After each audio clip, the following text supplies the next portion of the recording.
মেয়েটির শনিচন্দ্র এক জায়গায় থাকলে তার জল থেকে ফাড়া বা বিপদ আসে, জলের থেকে একটা বিপদ চলে আসে, বা জলজ কোনো রোগ যেমন ঠান্ডা, শ্লেষ্মা, ব্রঙ্কাইটিস, বুকে সর্দি জমে যাওয়া, জল থেকে সৃষ্ট পেটের সমস্যা, ইউরিন রিলেটেড প্রবলেম, এগুলোর সমস্যা দেখা দেয়। ভালো ডাক্তারের পরামর্শ নেওয়া দরকার।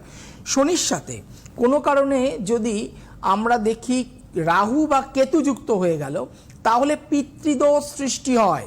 এই যে পিতৃদোষ, এই দোষগুলো আমরা কখন খণ্ডন করি? এই দোষগুলো খণ্ডন করার মোক্ষম টাইম হচ্ছে আমাদের পিতৃপক্ষের সময়।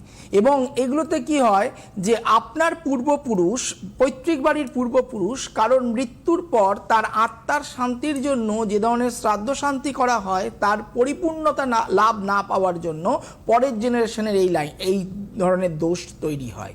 এই শনি কেতু বা শনি রাহু দোষটি অনেক সময় আধ্যাত্মিকতার লাইনে গেলে আমরা বলি মহাদেবের একটি অভিশাপ।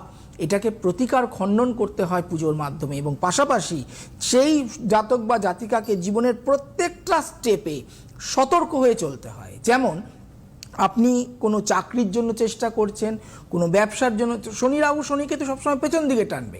খুব ভালো পড়াশোনা ইচ্ছে আছে পড়াশোনা করার, কিন্তু বসে আর করতে পারছেন না।